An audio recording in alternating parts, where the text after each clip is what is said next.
რა არის სიცოცხლე? სიცოცხლე სევდა ადამიანად ყოფნის ტკბილის სევდა. სიკვდილით სევდა ადამიანად არ ყოფნის სევდა. დღეს ერთმანეთს ვხოცავთ ქართველები, ერთმანეთს ვძარცვავთ, ერთმანეთს ვატყუებთ, ერთმანეთს არ ვენდობთ, ერთმანეთს არ მინდობთ და რაც მთავარია, აღარ გვაქვს ერთობა და ასე ვცხოვრობთ ილიას.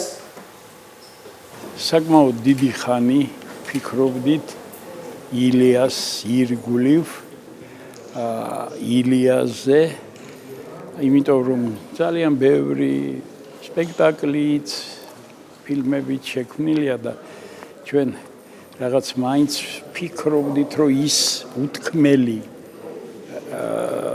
რაც სათქმელია და უნდა თქმულიყო, გვეთქვა. ვიცით, რომ ჩვენ ვაჟა გვაქვს ილია და შემდგომ აკაკი უნდა გავაკეთოთ და ვერსიები გქონდა რამოდენიმე, მაგრამ რაღაც უკმარობა და ნინია საბდღობელაშვილს თან ერთად დავჯექით და აი ეს ჩემი ვერსიები დაულაგე. ისე გამრავდნენ ილიას მკვლელების, თუ მეექვსე მკვლელის შთამომავალი, ისე გაძლიერდნენ, ისე ძირკვავენ ილიას აზრს საქართველოს სხეულიდან, ისე გათიშეს ქართველობა და მათ შორის ცდილობენ საქართველოს ახალგაზრდობის გათიშვას და ერთმანეთთან წაკიდებას, რომ თუ ეს მოახერხეს, აი სწორედ აქედან დაიწყება ჯერ იმედის სიკვდილი, შემდეგ კი მხრებ ჩამოჭრილ და გაძვალტყავებულ საქართველოს დასაკლავ ხარივით ბეჭებზე დასცემენ და ისე ოსტატურად გაუყრიან ხელში სასიკვდილო დანას, როგორი ოსტატობითაც გამოასალმეს სიცოცხლის ილია. როდესაც ბატონმა ვასომ ესე გამიზიარა ეს ფიქრი და ეს იდეა, რომ უნდა შექმნილიყო მხატვრულ დოკუმენტური ნაწარმოები ილია ჭავჭავაძის შესახებ, არსებობდა მასალა, რომელიც ქალბატონ ბელას ეკუთვნოდა, მას ჰქონდა ნამუშევარი ამ მასალაზე და ეს მასალა იწყებოდა სწორედ გოდერძი ჩოხელით და იმდენად ორგანული იყო, ისეთი ემოციური კამერტონი ჰქონდა გოდერძის აი ამ მარადიული ფრაზით, რა არის სიცოცხლე და რა არის სიკვდილი და მე აი იმ ტექსტით, ხო იმ ტკივილიანი ტექსტით, რომ აღარ ვახელით ხელი, აღარ შევცვალეთ არაფერი, ეს იყო ჩემთვისაც იყო შთაგონება. ნატალია ვაშალომიძე მყავს მე კარგი ფილოლოგი, ყველა ფილოლოგი ყველა კარგია, ყველა გულანთებულია და შემოქმედი საჯარო სკოლის და ძალიან კარგი მასალები მომაწოდა. მან ეს წერილი დაწერა გურამ პატარაიას ფილმზე მეექვსე მკვლელი. დიახ, და მას მიუძღვნა, მაგრამ წერილი არ გამოუქვეყნეს და დაახლოებით 10 წლის შემდეგ გამოქვეყნდა ეს წერილი და ის მეექვსე მკვლელი არის იდეური სხვა ადამიანი, გამოგონილი პერსონაჟი, თუნდაც ჩვენ, რომელიც ყოველდღე ალბათ უხვევთ იმ გზიდან, რაც ილიას სურდა. აი ეს მეექვსე არის ის პირობითი მკვლელი, რომელშიც შეიძლება ნებისმიერ დროში, ნებისმიერ აი ჩვენს რეალობაში ვიგულისხმოთ ის უკეთურება, ის მანკიერება, რაც ჩვენ გვაქვს, გვახასიათებს, რამაც ჩვენი ქვეყანა, ჩვენი საზოგადოება მრავალჯერ დააზარალა, დააზიანა და დააშორა ილიას. მეჩვენება, რომ სულ მალე მთელი ქვეყანა მეექვსე მკვლელის შთამომავლებით გაივსება და აღარავინ არაფერ ჩააგდებს ვაჟა-ფშაველას სიტყვებს. ილია ჭავჭავაძის მკვლელებს რომ შეეძლო, თვითონ საქართველოს მოჰკლავდნენ. ჩვენს სპექტაკლს გასდევს რეფრენად რიტორიკული კითხვა რა დროა ახლა და მთავარი აი ესეთი ღერძიც იყო აი ამ დროის განცდა დღევანდელობიდან ვიდრე აი რაღაცა მომავალში და მარადისობაში აი ეს წრებრუნვა მარადიული, რომელიც აი ჩვენს ქართულ სინამდვილეში აი სულ მუდმივად ატრიალებს ხოლმე აი მთავარ თემებს, რაც ილიას უკავშირდება. ილიასათვის განსაკუთრებული პერსონაა ჯუზეპე გარიბალდი. იტალიის ეროვნული გულშემატკივრებს მხარს უჭერს აღტაცებულია მისი ფოტო უშვერებს კაბინეტს თურმე მთელს იტალიაში კარდაკარ დადიოდა ჯუზეპე გარიბალდი და ყველა სტატიტელოდა ეკითხებოდა ვისია ეს ქვეყანა თავისთავად ილია ჭავჭავაძის ცხოვრების ყველა ეპიზოდი არის რა თქმა უნდა რაღაცა უპირობოდ მნიშვნელოვანი მისი ცხოვრების მისი საერთოდ არსის და როგორც მოვლენის გააზრებისა, მაგრამ აი ეს რასაც დღევანდელობა ირეკლავს აი ყველაზე მკაფიოდ. აი ეს იყო ჩვენთვის რომ აი როგორც ანარეკლები შემოსულიყო აი ამ მაშინ რაღაცა აი ამ ტექსტში აი ეს უმთავრესი ეპიზოდები რითიც ყველაზე მეტად გაცოცხლდებოდა ყველაზე უფრო ესეთ როგორ თქვა რაღაცა დრამატული და მტკივნეული და ემოციური იქნებოდა აი მისი ბიოგრაფია. შენი საქართველო შენ შეგიძლია შენს გამოგება საქართველო ამერე სადარი საქართველო მე ვიცოდი რომ ამ სპექტაკლის ყველაზე ხშირი მაყურებლები იქნებოდნენ ბავშვები და მოსწავლე ახალგაზრდობა და აი ესაც იყო ერთგვარი რაღაცა პასუხისმგებლობასთან ერთად ამოცანა ჩემთვის რომ აი მათთვის გასაგები ყოფილიყო ისინი მათი ყურადღების აი ველში ჩაგვეყარა ისეთი ისრები რომლებსაც მე თავად გაყვებიან და განავრცობენ უკვე რა და ეს აი ასე აიკინძა აი ამ დროის ღერძზე აიკინძა ეს მარადიული დროის ღერძზე. ჩვენ უკვე 44 სპექტაკლი ვითამაშეთ და წარმოიდგინეთ რომ სკოლებმა მოითხოვა რომ აი დავუშვათ მე-5, მე-6, მე-7 კლასელებიც მე მგონია დამიჯერებთ რომ აი მსგავსი ცრემლი და მსგავსი აღფრთოვანება შემდგომ ყველა სპექტაკლის შემდგომ განხილვებს და მათ სურვილებს კითხულობთ რა უნდათ უფრო რა ზეში უნდათ ყურადღების გამახვილება და აღფრთოვანებული ვარ აი ამ ახალგაზრდებით როგორი შეფასება აქვთ და როგორ მადლობას იხდიან და როგორ გამოხატავენ მათ დიდ კმაყოფილებას რომ ეს ნახეს. 4 წელიწადი იყო რაც მე რუსეთში ვიმყოფებოდი და ჩემი სამშობლო არ მენახა 4 წელიწადი იცი იმკითხულო ეს 4 წელიწადი რა 4 წელიწადია პირველი რომ მთელი საუკუნე ამისთვის ვინც თავის ქვეყანას მოშორებია მეორე ეგ 4 წელიწადი ცხოვრების საძებელია ცხოვრების წყაროსადავია ბეწვის ხიდია სიბნელესა და სინათლის შუა ბედისაგან გადება ძირითადად ჩვენ მაინც ვიჩქარეთ რადგანაც ათენში უნდა შევხვედროდით ემიგრანტებს და 500 კაციან დარბაზში ვითამაშეთ ათენში აი ეს იყო საოცრება მსოფლიო პრემიერა ფაქტიურად შედგა ათენში თქვენ ვერ წარმოიდგენთ იქ რა მოხდა დარბაზში იქ ხომ ბავშვები არ იყო იქ იყვნენ ემიგრანტები იქ იყო საქართველოს ელჩი საბერძნეთში აი მე მსგავსი ცრემლი მსგავსი ერთად სიმღერა ფინალში ჩემო კარგო ქვეყანა აი ეს რაღაცა აი სული შემძვრელი იყო ყველაფერი ამის ხილვა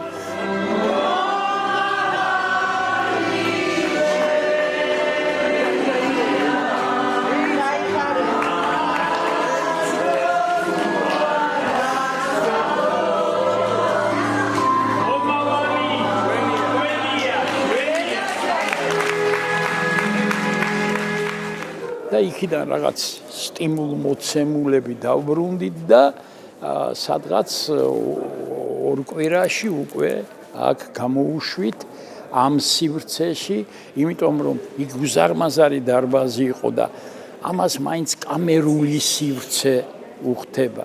ილია მოუწურავია. თვლი რომ ილიამ თანდევმა სულმა თავისი ძალიან დიდი სათქმელი თქვა ჩვენთვის და მისი ძალიან კარგი ლამაზი ადგილი დაიჭირა ჩვენს რეპერტუარში. 1960 1981 წლის თებერვლის მანიფესტით ალექსანდრე მეორე რუსეთში ბატონყმობა გააუქმა და ეს სიახლე საქართველოსაც შეეხო, ოღონდ მემამულეები გლეხების უმიწაწყლოდ განთავისუფლებას მოითხოვდნენ. ილია კი გლეხთა მიწაწყლით განთავისუფლებას უჭერდა მხარ. დუშეთის მასრაში გლეხებმა გადახდი ბატონოც კი შეარქვეს ზედმეტ სახელად, რადგან 100 აგულიანად და მიწის ასასომად მისულ დაღლილ დაკანცულ გლეხებს შორს გადახდით, შორს ეგება მეტი მიწა მოგიზომოთ. მე ბავშვობაში მკითხეს მახსოვს, არ ვიცი მე 12 კლასში ვიყავი რაღა ბავშვი მაწვილი, რომ შენ ილია უფრო მოგწონს თუ აკაკიო და რა თქმა უნდა აკაკი მეთქენ უთხარი, იმიტომ რომ ძიმია.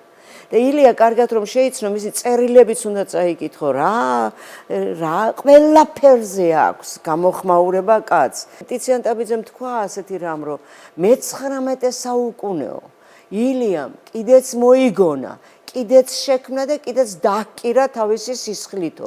ეს უზარმაზარი შეფასება ადამიანისა. ილია იყო აბსოლუტურად სახელმწიფო მოღვაწე და ბანკირი, მწერალი, ჟურნალისტი. ჟურნალისტები უნდა უმადლოდნენ სხვათა შორის ძალიან ბევრი ტერმინის დამკვიდრებასაც, ამასაც ამბობენ მასზე. გაზეთი ივერიის რედაქცია იმდროინდელი ახალი საქართველოს დაბადების ადგილია. აქ იკრიბებიან ილიას მეგობრები, სჯელობენ, კამათობენ, გეგმავენ, ქმნიან. აქ უპირველესი მოვალეობა ჟურნალ გაზეთებისა სწავლისა და სოფლის გავრცელება უნდა იყოს. მან უნდა ფეხი აუდგას თვითმოქმედების ძალსა. მან უნდა აღადგინოს გონებითი და ზნეობრივი ნიჭი. ივერიას მოხვა მას უნდა და მეფრინველეობის ფერმა გაეკეთებინა, სპეციალისტები არ ყავდა. ქარხანა გამოიწერა, კიდე რაღაცა სხვაც გამოიწერა, სპეციალისტები არ იყო საქართველოში. ერთი წყარო ჰქონდა და იგიც არ შეუნარჩუნეს. ახლა მართლა იქ არის ტექსტი, ჩემ თავართან ვსწავლობდი ჩვენი სოფლისავე გლეხკაცების შვილებთან ერთად და ის გლეხკაცების შვილები უნგრევდა იმას, ღობეს. ვერ გავიგე. 1890-იან წლებში ილიამ ივერიის თანარედაქტორობა შესთავაზა ახალგაზრდა სოციალ-დემოკრატსა და მარქსისტს ნოე ჟორდანიას. აქტიურობენ ახალგაზრდა ივერიელები. ილიასა და მას შორის თანდათან ღრმავდება იდეური დაპირისპირება. ახალი ივერიელები იმასაც არ ელიდებიან ილიას პირმშო გაზეთის ფურცლებზე გადაბეჭდონ ცილის მწამებლური სტატიები. თანდათან აღმოჩენებს ვაკეთებ, იმდენ ვინმესთან ქონდა თურმე ურთიერთობა, რომელიც დაფარულია, იმდენ ვიღაცებთან ქონდა და საერთოდ ისიც ცნობილია, რომ არც ერთ საქართველოს მეფეს არ ქონია იმდენი მსოფლიო კავშირები, რომდენიც ილიას ქონდა. აი რო გადახედოთ, თითქმის მსოფლიოს ყველა კუთხეში ყავდა ნაცნობები, მეგობრები, ახლობლები. და რა ვიცი, ის სათავადაზნაურო ბანკი რომ გახსნა, 3 წელიწადი იჯდა მოსკოვში, რომ მიეღოთ ნეფართვა სათავადაზნაურო ბანკი გავხსნათო. ვინ მოგცემდა ასე რაიმეს უფლებას? ასე ადვილი იყო, საქართველოში გადაწყვეტილიყო, ქართული საქმეები არ წყდებოდა, იმით ნებართვა უნდა ყოფილიყო. საბჭოში მთელ საქართველოს და ქართველთა ინტერესების დამცველი იქნება. საერთო კითხვებსაც შეეძლო ჩემს ღონეს. რუსეთის სახელმწიფო სათათბირო საბჭოში ილიამ საქართველოს ავტონომიის საკითხი დააყენა. საქართველოდან ჩასული დეპუტატები უმეტესად სოციალ-დემოკრატები იყვნენ და ავტონომიის იდეას არ ემხრობოდნენ. ილიამ დავით სარაჯიშვილის სთხოვა მათთან შეხვედრის ორგანიზება და ხანგრძლივი დავისა და კამათის შემდეგ დაარწმუნა ისინი, რომ რუსეთის სახელმწიფო სათათბირო საბჭოში ქართული დეპუტაცია საქართველოს ავტონომიის წინააღმდეგ ხმას არ მისცემდა, მაგრამ საბჭოს მუშაობა ძალიან გაიწევა, ილიას კი საქართველოსკენ მოუწევდა. 6 თვეში კვდებოდა. რომ არ მოეკლათ 6 თვეში მოკვდებოდა. ახლა ისევ ლაპარაკობ აი გეფიცებით, ისეთ ისამაკთო თითქოს იქ ვიყო სასტუმალთან დამждარ და ვიცოდე მისი ამბავი. 6 თვეში რო გასინჯეს ექიმებმა კიდეც უნდა გარდაცვლილიყო. უბრალოდ მოუსწრაფებს, ხო, აი ეს იყო ეს თემა. რა ვიცი რა ვთქვა და ამიტომ ვერ ძლებდა იქა. აი იყო რაღაცა მომენტი, რომ ხომ არის ადამიანი რაღაცას გრძნობს წინასწარ დღეს კარგი და გემართება თუ ცუდი და აი იქ დადიოდა აღელვებულიო იმ წყაროსპირასო, რატო? ან მიუტანეს ამბავი რომ რაღაცა მოხდებაო. ან გრძნობდა შინაგანი მღელვარება ქონდა. ამას ყველა ადამიანი გრძნობს, ოდნავ მაინც თუ უფიქრდება მის დღეზე ილია მით უმეტეს. შენი გამოჩენა კიდევ უფრო აუმრევს გულს შენს მტრებს. როგორ შეიძლება? ამდენი ხანი არ ყოფილა საქართველოში.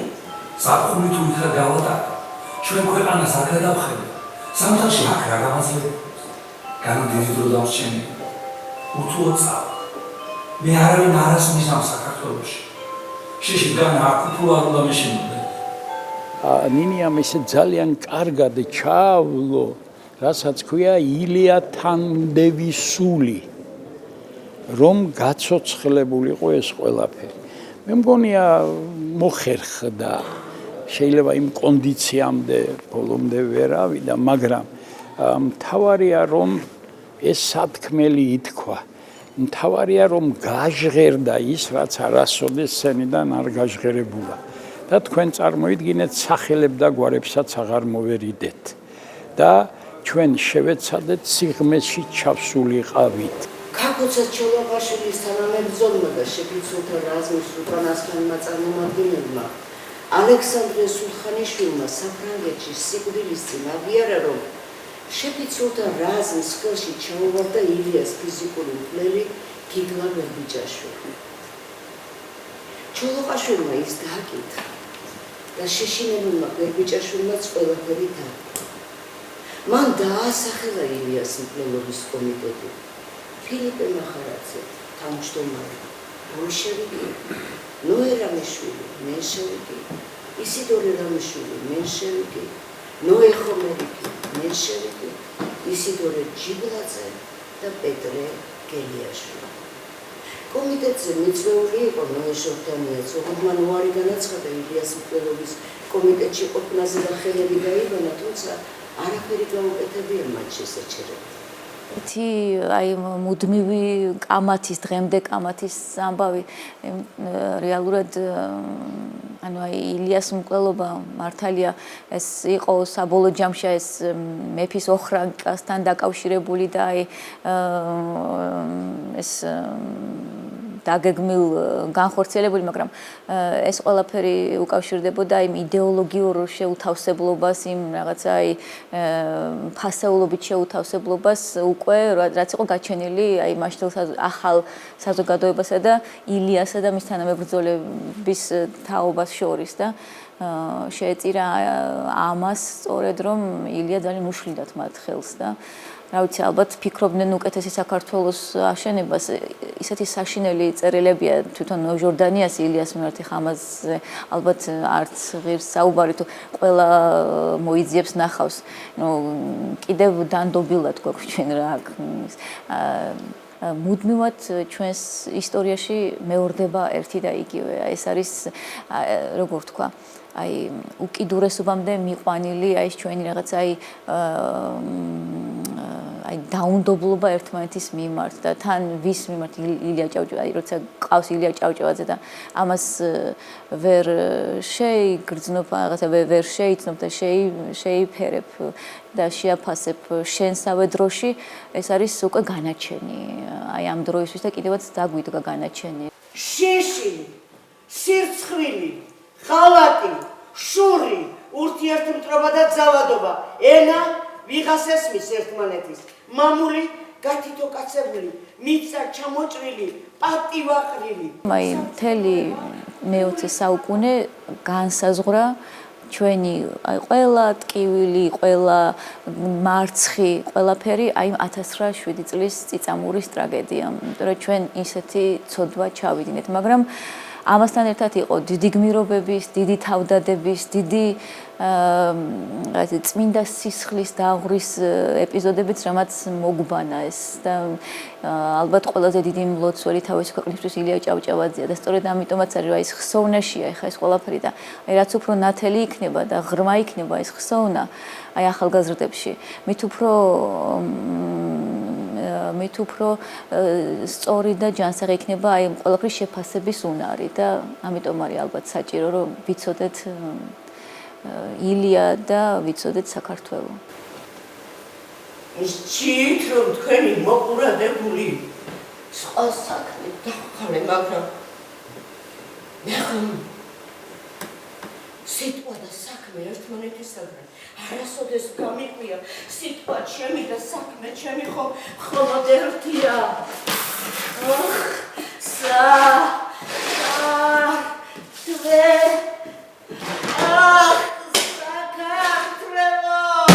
დასაწყისში იყო რთული სიმართლე გითხრათ, იმიტომ რომ ფაქტიურად პირველ პირში რო ყოფილიყო დაწერილი, თქვათ ილია საუბრობს მესმის, მაგრამ იქ არის პირველი პირიც, მეორე პირიც, მესამე პირში ძალიან, მაგრამ ეხლა იმდენად უფრო ორგანული გახდა, რომ უკვე აღარ განვიცდი მაგას.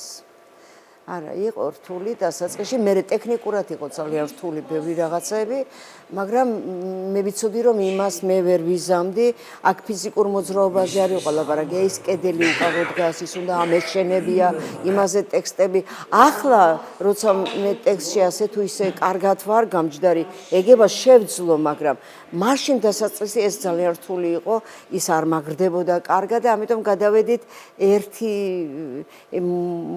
ის აგურის ჩადებაზე შევთანხმდით და აგურების მეტი რა მიყრია აქ როცა მინდა და ასე რომ ვირგებ ამას ყველაფერს. ყოველდღე ახალ-ახალი რაღაცა მებადება და ვაკეთებ და არ მიშლის არავინ. იდეაში ჩაფიქრებული ესე გქონდა, როგორც მთლიანი სარკე, რომელიც დამსხვრეული, რომელიც მე გვინდოდა მცდელობა, რომ ეს გაგვემთლიანებია, მაგრამ რაღაც მიზეზების გამო ვეღარ შევძელით და დარჩა ესე და რა ვიცი, ოდნავ თუ გაუგებარი დარჩა, მაგრამ საერთო ჯამში გვინდოდა, რომ ეს როგორ არის, როგორც იქ აქვს რაღაც გავერანებული ესეთი სამყარო ყოფილიყო, რომელსაც ჭირდება მოვლა და გამთლიანება და ასე დაახლოებით აქეთკენ მიყვავდა ეს ყველაფერი და გვინდოდა რომ რაღაც გრალის ისა რაღაც ის სისხლის წვეთივითაც უნდა ყოფილიყო, რომ წვეთა ის გრალი ივსებოდეს, რაღაც ესეთი ჰქონდა, ჩაფიქრებული თავიდან რაღაც მეტაფორა დაახლოებით ეგ ჰქონდა და რაღაც იმ ნანგრევებში რაღაც სიცოცხლე მაინც ყოფილიყო.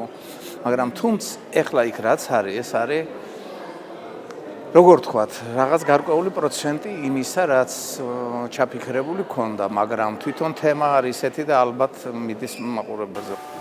სირცხვილი. მისი დაწერილია შვენიერი წიგნი, რომელსაც გლახის ნაამბობი ჰქვია. ისი მეთქი გეკითხეთ. რატომ აწერე ასე ხელოვნურად ბატონების სიმხეცე და მის გაჭირვება თუ რამდენიმე ხნის შემდეგ შენს დაწერებს შენ მეუარყოფ. ვინ გალექს ასე ლამაზად კაკოს ნაამბობი? ტექსტ კითხულობს, მალანია ძალიან კარგი ბიჭი, რომელსაც მუსიკალურად უნდა გაეფორმებინა და რაღაცა წამოწდა რომ ლექსი და გააყვადა ყველა ლექსი ჩაწერა და მოვედი გულშემოყრილი. ბიჭო, რაც ვიცოდი ყველაფერი წამართვით მეოთხარი და რას მერჩოდით მეთქი, მაგრამ ეხლა ძალიან კარგად ვღებულობ მაგ სიტუაციას, იმიტომ რომ ის პირიქით ჩემი პროზაული ტექსტების კარგი შემავსებელია და ყოველ შემთხვევაში აღარ გამჭირვებია. ჩემო ყალამო, ჩემო კარგო, რა გვინდა თაში? რასაც მსახურებ, მას მეტყოლად კვლავ ვერ მსახურებ. ჩვენ წმინდა სიტყვა უშიშარად მოვფინოთ ხალხში.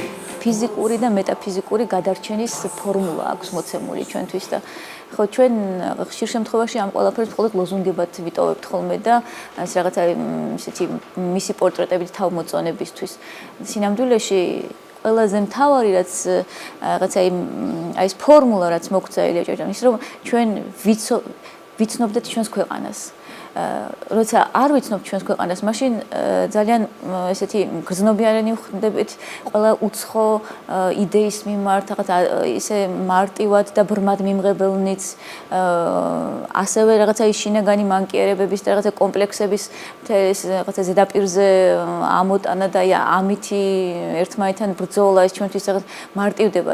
აი როცა კარგად იცნობ შენს ქვეყანას, იცი შენი ხალხის აი რაღაცა ყველა ხასიათის რა ვიცი ყველა დეტალი თვისებები ელემენტარულად კითხულობ და უნარი შექცევს რომ შეაფასო ის მე რაღაცა სხვანაირი განსჯით მოდის ეს ყველაფერი მან ყველაზე კარგად იცოდა ის რაც გვჭირდა, ამის გამო თავის ცხოვრების მანძილზე ბევრჯერ კი არა და ბოლოს ტყვიაც მიიღო, მაგრამ აი ყოველ აი ეს ჩემოკალა მოხო ეს ლექსია ფაქტობრივად.